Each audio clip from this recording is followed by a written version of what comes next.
Olá, meus amigos, minhas amigas, meus irmãos e minhas irmãs. Bom dia, boa tarde, boa noite, boa vida. Segue agora o Bodyscast número 2. E nossa pergunta hoje é ao digníssimo irmão Ricardo. Meu irmão Ricardo, a maçonaria tem futuro? Um minutinho. Porque para responder isso aí tinha que psicografar, não é verdade? Pô, não tem outro jeito, cara.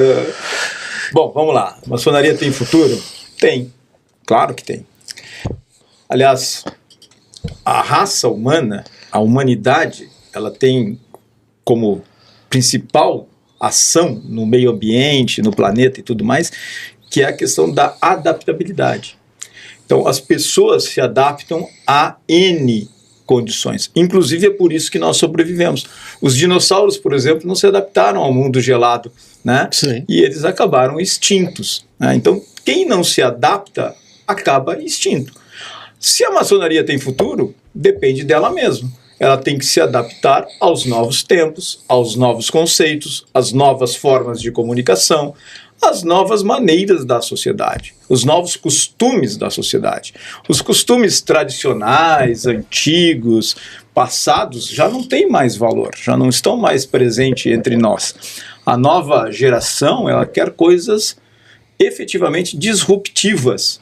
Ela quer coisas que nem sempre estão alicerçadas na tradição. Então a maçonaria ela vai ter que rever algumas coisas. Da mesma maneira que a maçonaria, no momento que ela sai daquela maçonaria operativa, como a gente falou no episódio passado, e vai para a especulativa, e depois vai para os graus filosóficos, né? Ela também vai ter que passar por um processo adaptativo novamente. Essa maçonaria tradicional, com seus segredos, com a sua descrição, com uma série de outros conceitos, talvez ela tenha que rever alguns pontos. Talvez ela tenha que se abrir mais e, nesse processo de abertura, revelar algumas coisas. Você sabe que... Eu não sei se você, irmão, já viu, mas ocasionalmente aparece uma propaganda ou outra no Facebook. Já viu de um cara com avental, junte-se a nós, etc, etc. E eu acho curioso, porque esse cara, e já foi mais de um cara, eu tô falando do arquétipo e não da pessoa que factualmente atuou nesse comercial, nessa propaganda, enfim.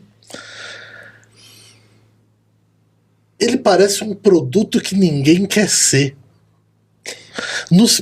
Peraí, senão o cara vai achar também que eu tô metendo pau nele à toa. Mas ele não tá?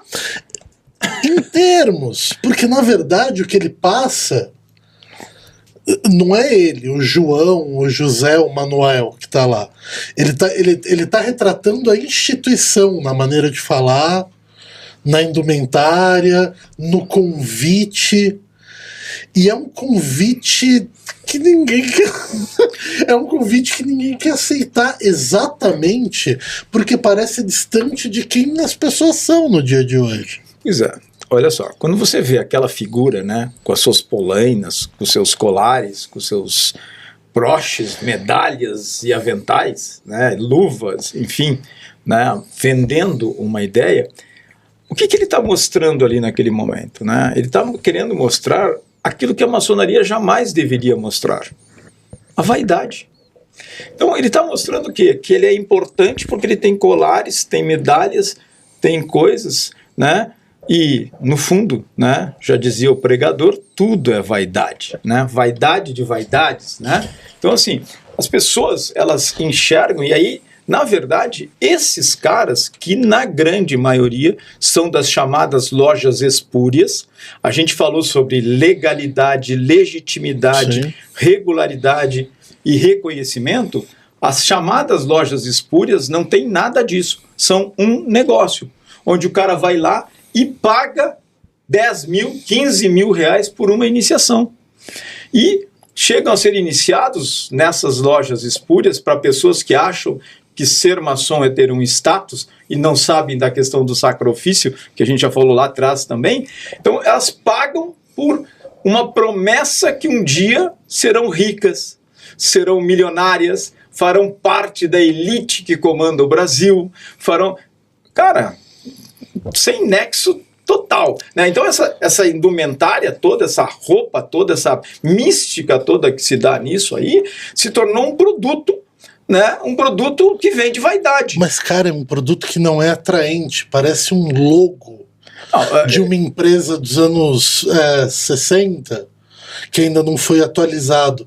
O que eu quero dizer é essa imagem que de fato você trata como a própria instituição espúria, como você mesmo disse, é uma imagem, cara, quase satírica, porque nada representa, primeiro, o que é de fato o maçom, porque nada representa o que é a entidade e principalmente a profundidade filosófica que a gente trabalha. Então, olha só, em termos de propaganda, em termos de eficiência e eficácia, as lojas espúrias são muito melhores do que a maçonaria tradicional. Eu vou te dar um exemplo. Existe uma grande loja do Brasil, tá certo? Que chegou a ter 20 mil irmãos. 20 mil irmãos espúrios, tá certo?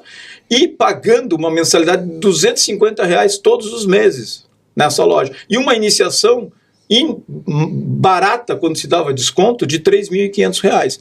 Faça a conta, 20 mil vezes 250, 20 mil vezes 3.500, 20 mil cada grau que você muda, você paga pelo menos um salário mínimo e tal. Faça a conta de quanto essa empresa faturou.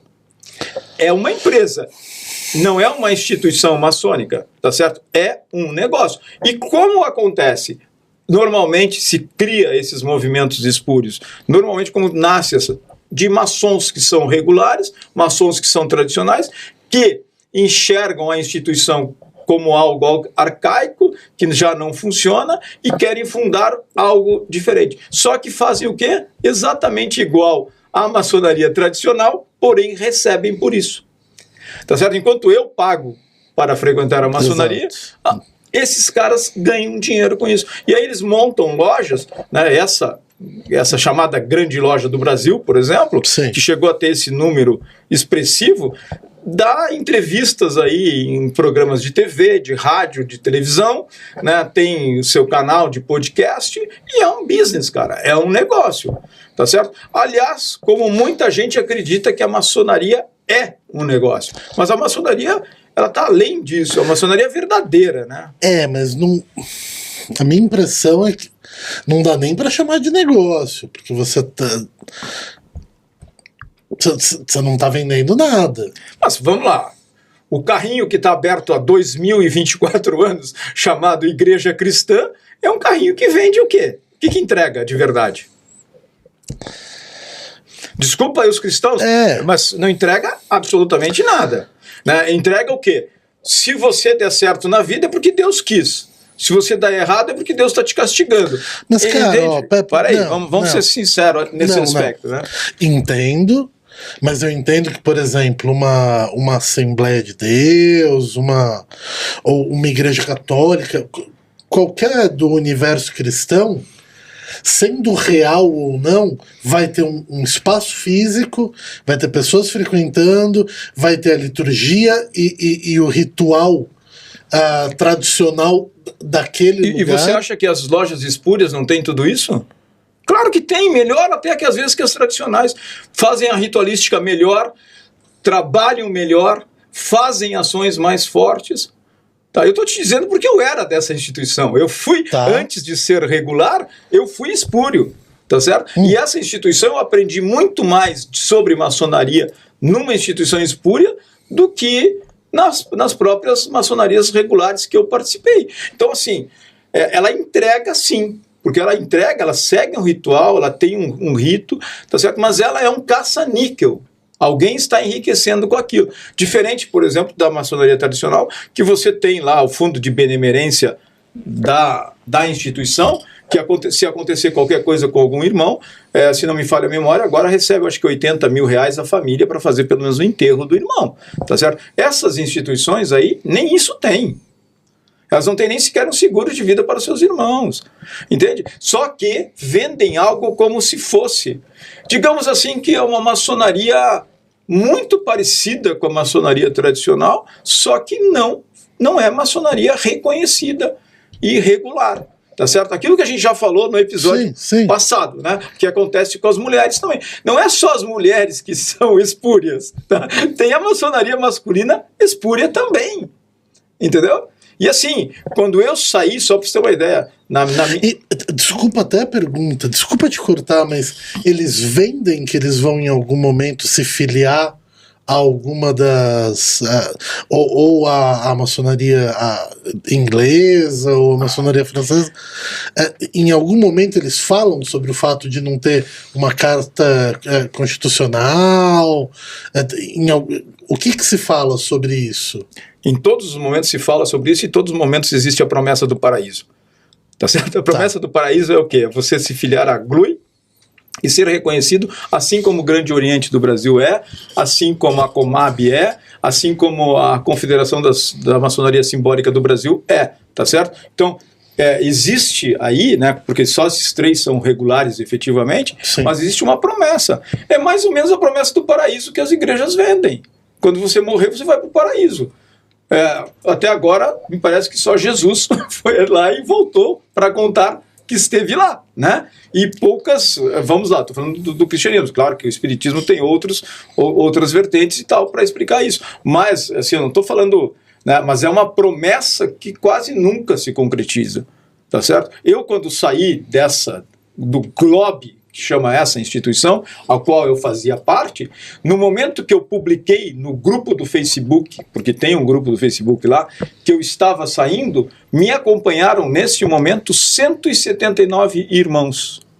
179. Quando nós nos regularizamos no GOB, na época, e no GOSP, nós éramos em 119 irmãos. Tanto é que isso depois o GOSP desmembrou em 3 lojas, para que essa loja não fosse tão grande quanto era. Mas nós fazíamos reunião com 119 irmãos. Uau! Agora eu estou te falando que tem 20 mil. Tá certo? Por que a maçonaria regular, se ela quer sobreviver, ela não tem um programa efetivamente de conscientização das pessoas sobre o que é a maçonaria de fato e não chama esses caras que já são iniciados, que já conhecem sinal, já conhecem toque e palavra e não regulariza esses caras? Não a instituição deles. Eu estou falando das pessoas boas que foram enganadas que estão dentro dessas instituições. E que levam a sério. E que levam a sério. Tanto aqui que eu estou falando sobre maçonaria e é uma pessoa que ama a maçonaria, estuda a maçonaria. Não entrei na maçonaria para ficar rico, não entrei para a maçonaria para fazer outra coisa a não ser estudar e a não ser ter um campo de debate. Quando eu falo se a maçonaria tem futuro e está aí provado. Está aí provado que o negócio acontece, funciona e fatura. Tá certo? Agora, se a maçonaria não entender que estes caras podem ser um grande celeiro, inclusive para trazer novos membros para dentro dela, porque lá nas espúrias você tem profissionais liberais, você tem funcionários públicos, você tem pessoas muito boas que não sabem que estão sendo enganadas, acreditando que são maçons e que um dia vão passar ali pela São Joaquim, no Palácio da Glesp, né, e vão entrar lá. E não serão recebidas. E não serão reconhecidas como irmão. Tá. Voltemos ao assunto. Futuro. Eu parti dessa premissa da propaganda de alguma loja espúria, como eu descrevi, porque é assim, eu percebo entre as gerações percepções diferentes da maçonaria. E, invariavelmente, quanto mais jovens ficam essas gerações, as mais recentes, elas nem têm ideia do que está por trás disso, mas ao mesmo tempo não tem muito respeito por isso, como os mais antigos, esses sim falam, não, porque a maçonaria, a gente sabe que já fez coisa, já não fez. Então, falta, de fato, um rejuvenescimento ligado a como se apresentar ao próximo. Entendeu? E eu falei de toda a vestimenta dele exatamente por isso. Porque você tá parecendo um cara fantasiado para um evento. Quanto mais você parece diferente do próximo, menos o próximo tem a paciência de te entender. Vamos lá, vamos fazer algumas comparações para a gente. Nós temos no Brasil hoje maçons regulares, em torno de 200 mil maçons regulares, com uma população de 200 milhões. Sim, é 0,1%, é isso? É mais ou menos isso. Tá? Aí quando nós olhamos para os Estados Unidos, que tem uma população de 360 milhões, nós temos 3 milhões de maçons. Só que nos Estados Unidos, historicamente, a maçonaria tem ação política, ação social. A maçonaria, ela participa de desfiles, de eventos, de ações. A maçonaria no Brasil, basicamente, ela participa uma vez por ano da troca da bandeira ali no Ibirapuera. Então vamos lá. Nós estamos falando de proporcionalmente a população, só que a maçonaria americana, por exemplo, você vai para Washington, né? Tá lá. Quem leu O Símbolo Perdido, do Dan Brown, vai ver na arquitetura de Washington, na arquitetura, quem assistiu filmes aí, né, como A Caça do Tesouro Perdido e outros e tal, vai ver a importância da maçonaria na história dos Estados Unidos. Aqui no Brasil tem a mesma ação da maçonaria na história do Brasil. Mas o problema é simples. A maçonaria brasileira, ela pegou essa questão de ser secreta e não trabalhou a questão da discrição e não trabalhou a comunicação com as novas gerações. Portanto, aquilo que você desconhece, aquilo que você não sabe ou aquilo que você tem medo, você se afasta.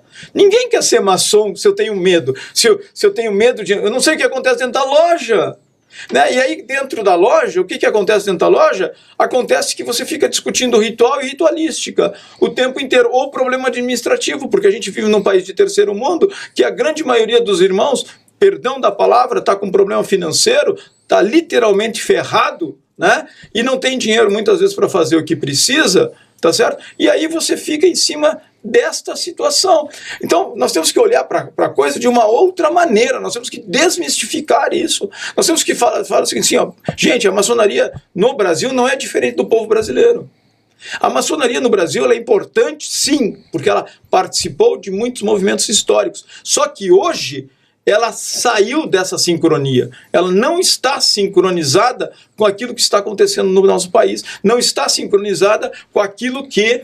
Né? Assim, ó, é inacreditável que uma instituição que se diz progressista tem gente que acredita na terra plana lá dentro.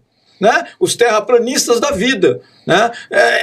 Sabe, é inacreditável o que acontece lá. E aí você fica discutindo se você caminha pela direita ou caminha pela esquerda dentro da loja, ou se você carrega um bastão ou não carrega um bastão, ou se você lê o ritual ou o ritual tem que ser decorado, ou não sei o que e tal, quando na verdade os problemas nossos são muito mais sérios do que questões ritualísticas. Se você pegar, por exemplo, a Glesp, ela tem 8 ritos diferentes. 8 ritos. Tá certo? A maçonaria não é universal? Peraí, a gente não devia ter um único rito? Uma única palavra? Uma única forma de comunicação? Por que a gente tem tanto rito? Porque algum dissidente em algum momento estava insatisfeito com um modelo tal e criou um novo rito. E aí ele vai criando, assim como vai criando uma nova instituição. Então, assim, recentemente eu fiquei sabendo de um rito, né? Rito escocês teatralizado. Peraí, eu vou ter que fazer curso de teatro para participar dessa loja? Como é que é isso? Cara, é uma loucura isso aí.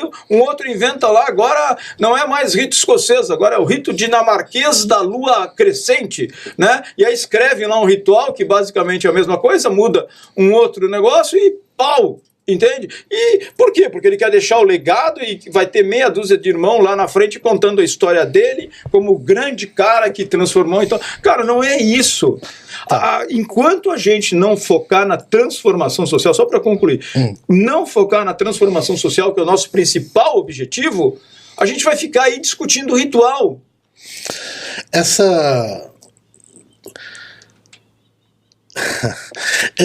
quase o motivo da gente ter feito esse podcast. É verdade, cara. É nosso asco quanto sobre isso, né? Ficar discutindo um ritual, um passo, um não sei o que, um parari, um pororó, enquanto a gente não fala de realidade lá. Mas peraí, a gente precisa separar um pouco as coisas. Falamos de duas coisas diferentes, que as duas são importantes, mas elas andam separadas. Existe a percepção do profano. Do cidadão comum, vamos chamar assim, para ficar politicamente melhor. Tá, bem melhor. Existe a percepção do cidadão comum ante o maçom, que esse é um dos lados. Foi o que eu trouxe. A sociedade não percebe mais a maçonaria como algo valoroso. E existe, internamente, ser mais interativo e filosófico. O que eu quero dizer é, existe primeiro o problema de chamar para vir, de terem um interesse na maçonaria.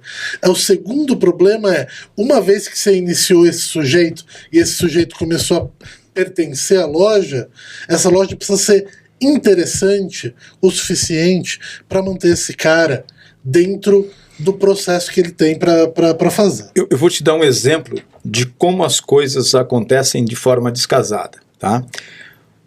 A base de toda a maçonaria está num cara chamado aprendiz, tá? Todo mestre, todo venerável, todo cara que é grau 33, ele tem que aprender que ele vai ser aprendiz o resto da vida dele, tá certo? Um eterno aprendiz. E nesse processo ele vai continuar sempre na questão da principal princípio da filosofia maçônica, que é o F lá que a gente falou lá atrás, que é o aprendizado constante, o aprendizado contínuo, sim, o melhoramento contínuo, tá certo? Mas o aprendiz, ele vai e é iniciado na maçonaria, porque a maçonaria é uma ordem iniciática, tá? Porque tem todo um ritual de iniciação lá. Ele é iniciado na maçonaria. No dia seguinte que ele é iniciado na maçonaria, a primeira coisa que ele vai é numa loja dessas que vende produto maçônico e compra um anel com um esquadro e um compasso. Primeira coisa. A segunda coisa que ele compra é um bottom para colocar no paletó, que ele vai trabalhar em qualquer lugar, seja como advogado, médico, engenheiro, o que for, para mostrar para os outros que ele agora faz parte da elite maçônica brasileira, né? Então, assim... Você esqueceu do adesivo do carro. Ah, o adesivo do carro. E aí, este mesmo maçom que tem um adesivo no carro, tá certo? Um dia ele está dirigindo, né? E ele passa um sinal vermelho. Ou pior, ele come um lanche e joga o lixo na rua. E aí ele está olhando o seguinte, todo mundo que está lá, olhando para aquele triângulo, olhando para aquele esquadro e aquele compasso, está vendo ali o quê? Olha o que o maçom está fazendo. Esse cara diz que quer construir uma sociedade melhor, mas ele não cuida nem do próprio lixo. Esse cara que usa esse bottom chega nas reuniões de trabalho, nas reuniões de condomínio, e fala um monte de bobagem e não sabe nem o que está falando e não tem a delicadeza de escutar os outros. E aí o aprendiz chega lá, o cara... Imagina que eu pegue, né, um amigo meu, que é professor da USP, eu não vou citar o nome, e inicio esse cara como aprendiz. Esse cara que é professor da USP, ele é doutor, tá? Fez curso no exterior e tal. Aí ele chega na loja maçônica e a primeira coisa que dizem para ele, ó, você é aprendiz, você não sabe ler e nem escrever. Cara, aí o cara pensa assim, caralho, o que esse cara tá falando pra mim, pô? Esse cara tá louco, ele bebeu. Cara, eu tenho doutorado, eu tenho pós-doutorado, eu sou... Ah, e você tá dizendo que eu sou analfabeto, irmão? Que conversa é essa? Mas não explicam pra ele o que ele não sabe ler e nem escrever. O que ele não sabe ler e nem escrever? Ele não sabe ler e nem escrever tudo aquilo que está naquelas paredes, naquele momento que ele está inserido. Ele não sabe ler e nem escrever toda a simbologia maçônica. Ele não sabe ler e nem escrever toda a cultura maçônica. E nesse momento, se ele é orientado desde o primeiro momento que ele terá que aprender essas novas coisas e que todo o conhecimento que ele tem fora da maçonaria vai ajudar para que seja uma base muito mais sólida de aprimoramento maçônico, todo esse conhecimento, ele vai entender isso. Agora, coloca o cara lá e diz, agora você tem que arrumar a loja, você tem que fazer isso, você tem que fazer aquilo, você é aprendiz. E quando vai ter um jantar aqui, o aprendiz tem que servir o mestre e o companheiro. Porque aí o cara fala, peraí, cara, eu vim aqui para ser empregado de vocês? Que conversa. Ele não entende, porque não é explicado para ele o porquê destas coisas. Por que eu não sei ler e nem escrever? Porque eu não entendo o que está aqui nesse momento. Por que eu tenho que servir os outros? Porque o bom líder é o líder servidor, é o líder que serve, é aprender a servir, é o princípio básico para que se torne o melhor mestre. Então, todos esses conceitos e essas coisas é que tem que ser colocadas. Agora, enquanto a maçonaria fica, não, eu tenho certeza que tem cara que é grau 33 e não entendeu o trabalho do sacro ofício. Eu tenho certeza que tem cara que é grau 33 e não sabe explicar por que o aprendiz não sabe ler e nem escrever. Ele não sabe ler nem escrever porque tem um monte de simbologia no templo maçônico que ele tem que entender. Por que o aprendiz senta na coluna do norte, não senta na coluna do sul? Por que o aprendiz... Por que tem o oriente e o ocidente? Porque representa o planeta e o planeta tem os 4 pontos cardeais e não sei o que mais. Mas para aí, o que significa isso? Por que o cara senta ali e não senta aqui? Por que eu não posso sentar em qualquer lugar que eu queira? Eu tenho que sentar num lugar específico. São coisas que têm que ser explicadas desde o primeiro momento que as pessoas entram na loja. Senão, as pessoas ficam perdidas e não sabem o porquê. E aí você viu o que acontece, vai embora. Eu acho que ainda vai além. É claro que cada loja tem sua maneira de existir. Mas...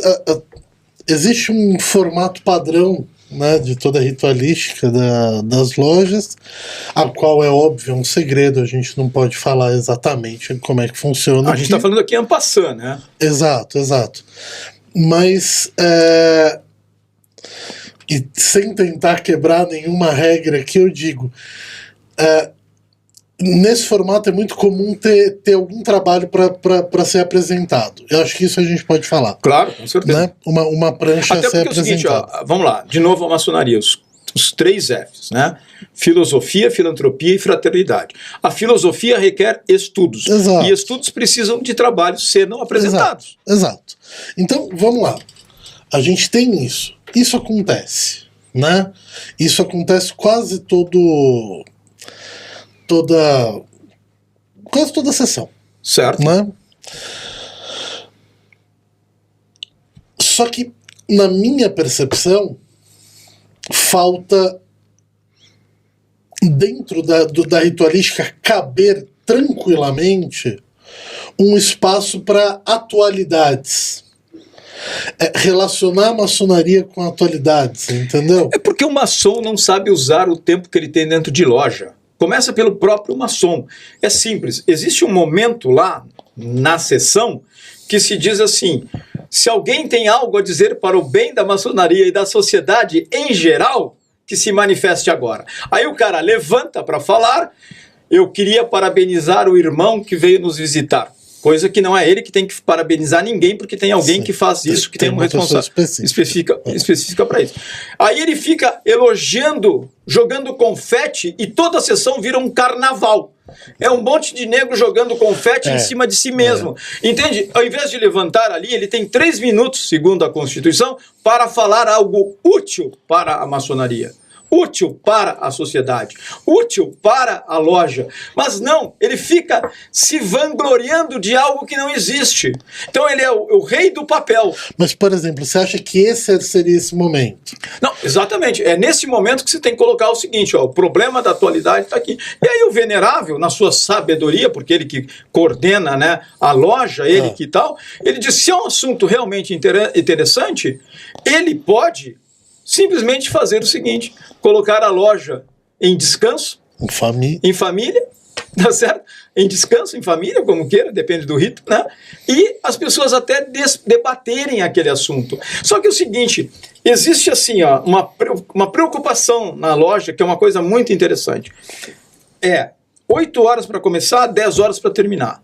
A Constituição diz que o venerável pode estender essa sessão por mais 1 hora. Sim. Então, a sessão pode, não 2 horas, 3 horas, mas todo mundo quer acabar às 10 horas. Sabe para quê? Para ir embora. Não. Comer. Não, para comer, contar história, beber e ficar falando um monte de bobagem, porque é mais importante para ele do que a sessão maçônica é o copo d'água, que a gente chama. Sim. É a relação, a festa que tem depois da sessão. Aí não tem horário. Essa vai até o horário que for. Mas que de fato é importante. É importante. Não, vamos lá. Mas não está em nenhum dos 3 pilares. Não, ela é importante, sim, a confraternização, para fortalecer os laços de amizade. Mas o que é mais importante, na verdade, é o que acontece dentro da loja, que é onde está o trabalho. É óbvio. Tá? A interação social, a fraternidade, ela não tem dia e não tem hora para acontecer. Ela acontece todos os dias. Não é estar num jantar e está tudo bem. A fraternidade verdadeira é você sentir que o irmão não está bem ou que algo não está bem, pegar o telefone e ligar, ou então pegar o carro e bater na porta dele e dizer, ó, vim te visitar. Senti que você não estava legal, senti que na loja aconteceu alguma coisa, você não ficou legal. Eu vim aqui. E mais, é quando eu tenho um problema com o irmão, Ricardo, tenho um problema com o Rangel. O que eu faço?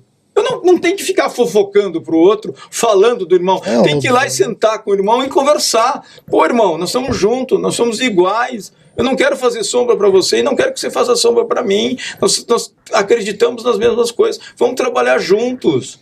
Isso é fraternidade. Não é beber. Beber eu bebo com o meu time de futebol, com o pessoal do meu motoclube, com não sei o que.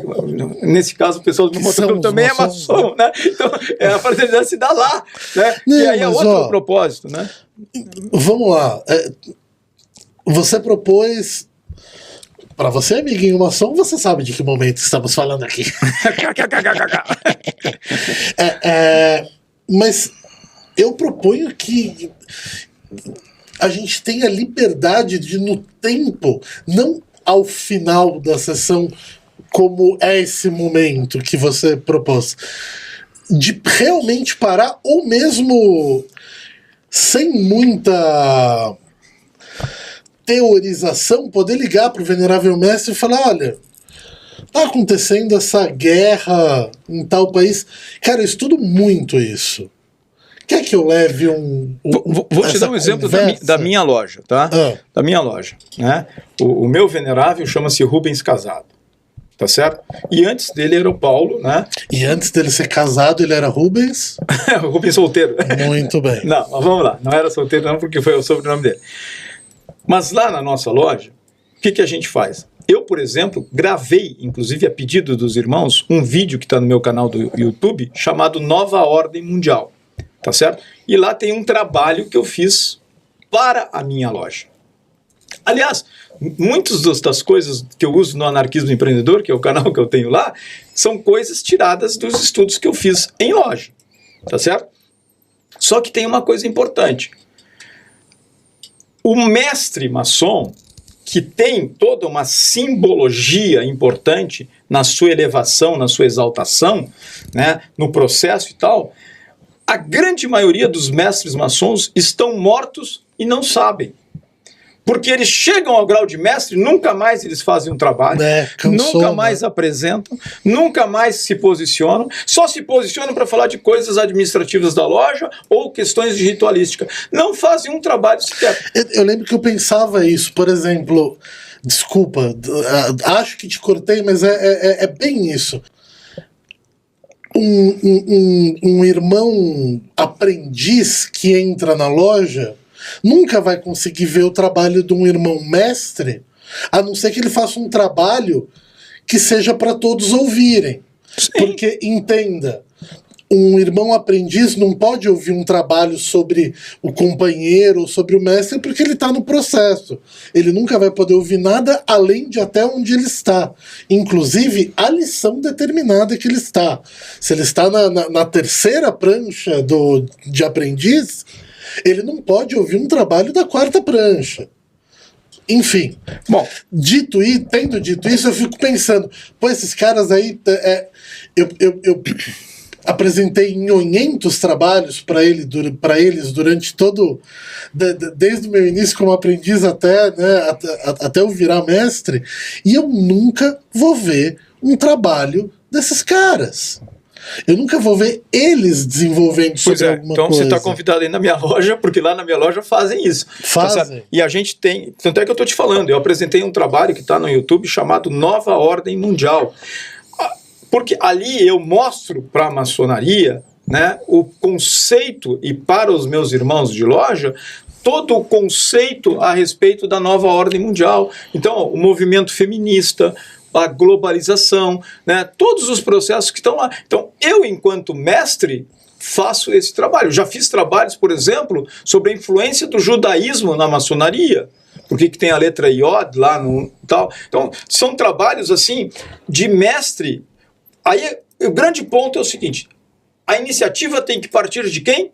Do mestre. Do mestre. Se o mestre quiser falar sobre coisas de mestre, ele só vai ter um público de mestres para falar. Se ele quiser falar de coisas sobre sociedade em geral e conceitos em geral, todos os membros da loja assistirão um trabalho de mestre.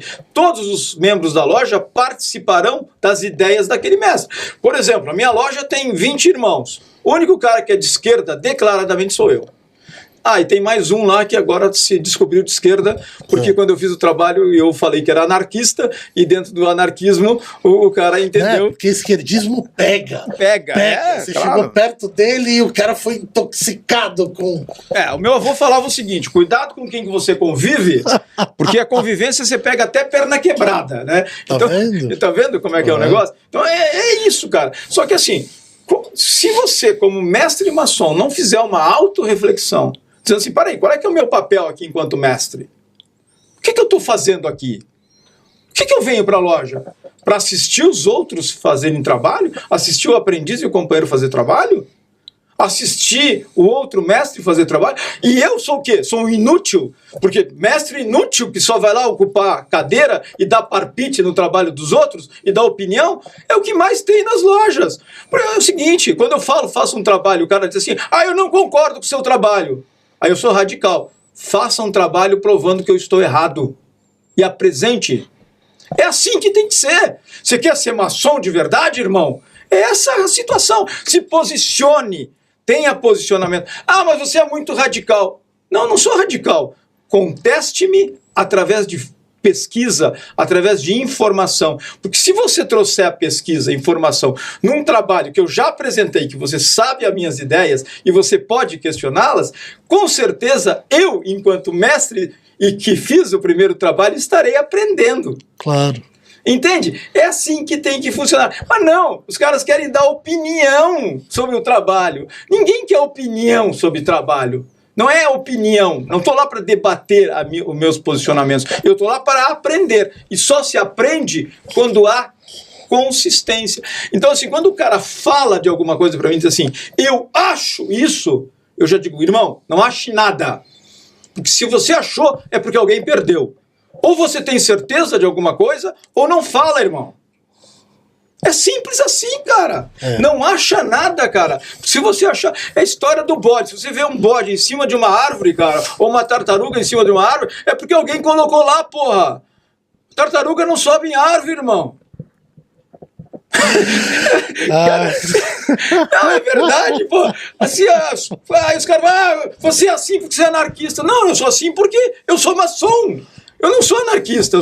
Antes de ser anarquista, eu sou maçom.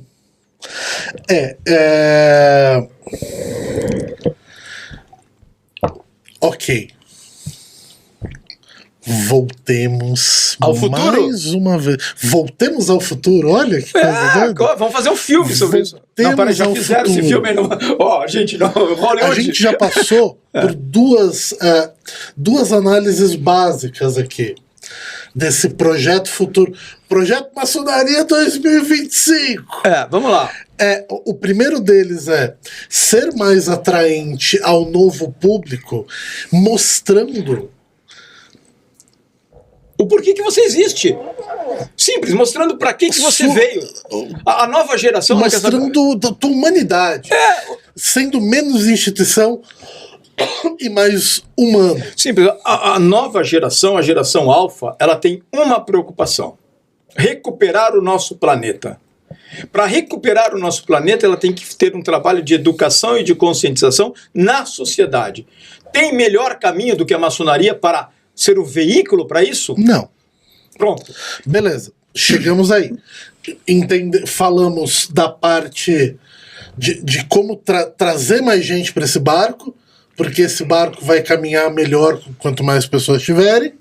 E falamos sobre a parte interna, de como transformar as sessões em algo mais atual, interativo e igualitário, meu amigo. Das duas maneiras, dando poder ao aprendiz no sentido de dar espaço cada vez mais ao aprendiz e, ao mesmo tempo, de dando a responsabilidade ao mestre e ao companheiro de serem mestre o espelho desse aprendiz realmente, dele poder se enxergar no futuro dele a tua percepção de mundo, ou uma percepção tão clara quanto a tua de mundo. Ok, então falamos de como trazer e como melhorar a experiência de quem está dentro. Que mais falta para a gente fazer esse diagnóstico e o projeto Maçonaria 25? Falta uma coisa que, sem isso, nada disso vai acontecer. O mestre ressuscitar. O mestre que está morto lá, que está em aquela brasa coberta de cinzas, precisa ser soprado para que eu ressuscite, para que a lenda se concretize. Ressuscitar significa o quê? Não ir para a loja para sentar e fazer número. Ir para a loja para fazer e trabalhar pela sociedade. Como que eu faço a fraternidade, como que eu faço filantropia? Começa primeiro pela loja. Filantropia começa primeiro em casa. Se a sua família está passando fome, como é que você vai alimentar a família do outro? Você então começa primeiro pela sua casa, organiza a sua casa, pega que a sua loja seja um exemplo, que a sua loja seja de verdade uma loja onde os mestres participam. Não que os mestres estão lá deitados no caixão e um monte de gente em volta velando aquele corpo, tá certo? Porque tá lá velando, né? Então é o seguinte, ou a gente, desculpa, eu vou falar agora, tá vontade de pegar a vela e você sabe o que fazer com ela, né? Para ver se o cara levanta e acorda, né? Eu não vou nem entrar, porque eu gostaria, meus pensamentos aqui, eu acho que já fluíram para esse lado. Tem algum orifício envolvido. Exatamente, mas, cara, esse é o processo.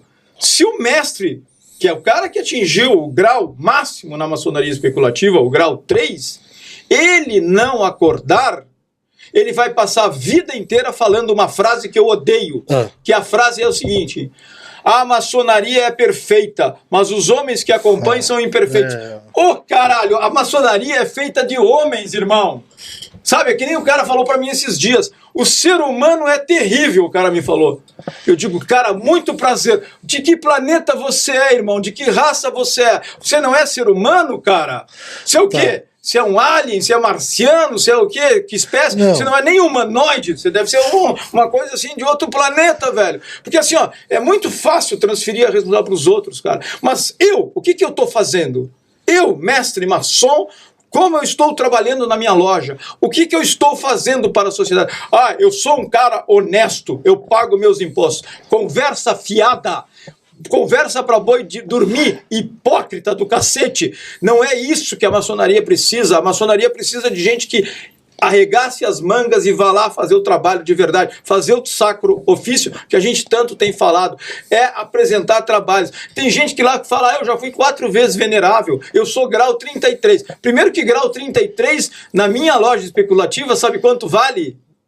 0 centavos? Não, vale 3, que é o grau de mestre, tá certo? Vale 3, então 33 não vale nada na minha loja, entende? E esse tem que acabar com esse negócio, dessa vaidade desses estados. Você quer ver, nos Estados Unidos, em 3 milhões de maçons, você sabe quantos grau 33 tem? Quantos? 33! Porque o conselho é de 33. Olha! Aqui no Brasil... Se você... Chove. 33. Não, deve ter uns 4 mil, 20 mil, sei lá quantos mil, 33 tem. Por quê? Porque é status. Ninguém quer ser grau 32 e ser plugado pro 33. Eu quero ser grau 32. Ninguém eu nunca ouvi essa frase na minha vida. Eu já ouvi de irmãos que queriam ir além do pai. Isso eu já ouvi. Meu pai foi até o 20, mas nunca vi. Não, pois é, mas assim, nos Estados 32. Unidos, por mais que você estude, você vai chegar ao grau 32. Porque 33, o Supremo Conselho do 33, só tem 33. Quando morrer um, aquele que era mais antigo, que tem mais estudo, que tem mais notoriedade, não sei o que, vai passar por uma avaliação dos 32 que permaneceram lá para ganhar o 32. O 33. É o 33. Não, aqui no Brasil você vai numa loja, tá cheio de neguinho com bottom de águia bicéfala, que é o símbolo do 33, né? Para quem não sabe, né? Tá cheio de neguinho com a águia bicéfala. Aí você pergunta para ele o básico do básico da maçonaria, te enrola e não fala porra nenhuma, sabe? Cara, eu tô cansado disso. De verdade, assim, ó. Hoje esse podcast aqui tá sendo quase que um desabafo, velho. Expurgo, cara. Porque assim, ó, é de saco cheio dessa lenga-lenga, e a maçonaria cada vez tem menos irmãos, cada vez tem mais loja batendo coluna, cada vez tem menos trabalho efetivamente social, cada vez tem menos gente dando tempo pela maçonaria. Os mestres não dão nem tempo para a sua própria loja, nunca fazem um trabalho, nunca se entregam, e aí querem falar que vão mudar a sociedade? Vão mudar a sociedade como? Se ele mesmo não consegue nem mudar a si mesmo. É isso mesmo. Cara, eu quero mudar a sociedade, começa por quem? Por mim. Pronto. Óbvio. Não adianta você querer assim, cara, é muito legal querer lá, chegar e dizer, aprendiz, você tem que fazer isso. Né? E eu, como aprendiz, né, que sou, né, pergunto, e aí, irmão, eu nunca vi um trabalho seu, eu nunca vi você fazer nada, eu só vejo você falar aqui um monte de bobagem em loja, eu nunca vi você se apresentar, você nunca fez nada. E aí, que moral que eu tenho enquanto mestre? Engraçado ficar criando umas lendas na loja, né? Pô, esse cara fazia trabalhos incríveis. E por que eu nunca vou ouvir um? Pois é, entende? E por que eu nunca vou saber?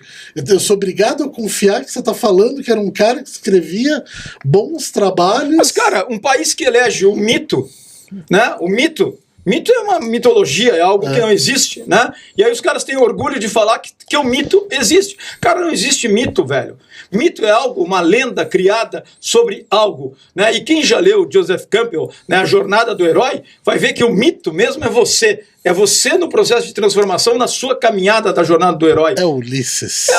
Agora, se você não lê, se você não debate, e se você chegar lá pro cara e falar em Campbell, o cara vai pensar que é sopa lá dos Estados Unidos, porra. Não sabe nem o que tá falando, cara. Entende? Então, assim, a gente tem que olhar as coisas de uma outra maneira. Desculpa, eu não sou melhor do que ninguém. Não sou. Eu sou um aprendiz. Eu estou aqui para aprender. Eu estou aqui para, né, psicografar, né, algumas mensagens aí que eu recebi do grande arquiteto. Aliás, eu não falo nem com o Emmanuel. Eu falo com o grande arquiteto direto, entende? Deixando claro que tudo isso saiu dessa psicografia aqui. Que está escrito em linguagem escrito, angelical. Na verdade, paracetamol e ibuprofeno. Olha aqui, ó. Eu quero propor o nosso próximo tema. Nosso próximo tema? O que a gente vai falar? Eu acho que seria legal a gente falar de paramaçônicos, mas focar primeiro no Demolei. Porque se tem uma coisa que antecede essa maçonaria que a gente está falando do futuro, são essas paramaçônicas para crianças.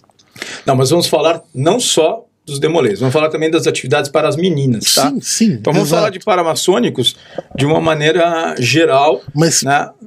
Focando na tenra idade e falar um pouco das outras paramaçônicas em geral. Eu até acho, né? Eu vou tentar. Acho que a gente tem que agora começar a convidar pessoas para vir aqui conversar com a gente de repente. Primeira pergunta, meu querido ouvinte e meu querido telespectador. Tá cansando da nossa voz? Tá na hora de surgir um terceiro eco por aqui? Precisamos pôr pessoas menos revoltadas aqui? Precisamos pôr pessoas Não, eu queria menos saber o que eu revoltadas? queria colocar na bancada uma hora, cara. Uma mulher evangélica, velho. Eu queria que uma evangélica viesse aqui questionar e falar sobre maçonaria. Eu queria uma bispa, uma pastora, uma apóstola, alguém assim bem graduado no negócio, entendeu? Pra gente conversar. Isso é uma coisa, tá? Mas a gente vai, no próximo episódio, a gente falar sobre paramaçônica. Eu só queria ser feliz mesmo. Eu só queria trabalhar com isso. E, assim, eu acho que a gente tem que começar a também perguntar para o nosso ouvinte, para quem está nos vendo, qual é o assunto que ele quer. Verdade. O que ele quer que a gente traga aqui? O que ele quer saber sobre maçonaria? Que se tiver no nosso alcance revelar, nós revelaremos. E vamos convidar também grandes autoridades maçônicas, né? O meu amigo Madaleno, o soberano Haddad, né? O Gilson. Vamos chamar grandes autoridades maçônicas para conversar com a gente. A gente está aqui aberto, cara. É isso daí. E vamos também chamar uns aprendizes também. Eu acho que quero trazer aprendiz aqui para conversar com a gente. Pô, o aprendiz tá prontinho para falar o que não tá gostando. Pois é. De maneira pura. Sim. Entende? Tipo, sem o vício. Sim. Ótimo. Então, próximo. E vamos convidar também assim um cara que tem todo o perfil de maçom, mas não é maçom. Vamos chamar o Rodrigo, por exemplo, que é uma boa. Para vir aqui fazer pergunta, para vir aqui questionar.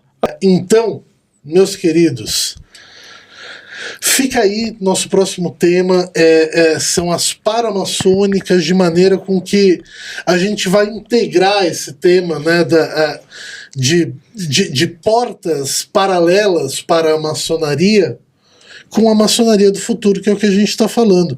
Começa por um entendimento mais amplo do que a maçonaria, que eu acho que as paramaçônicas dão.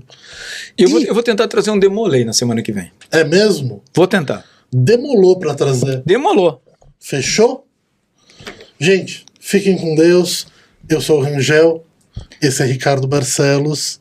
Até semana que vem. Tchau! Viu?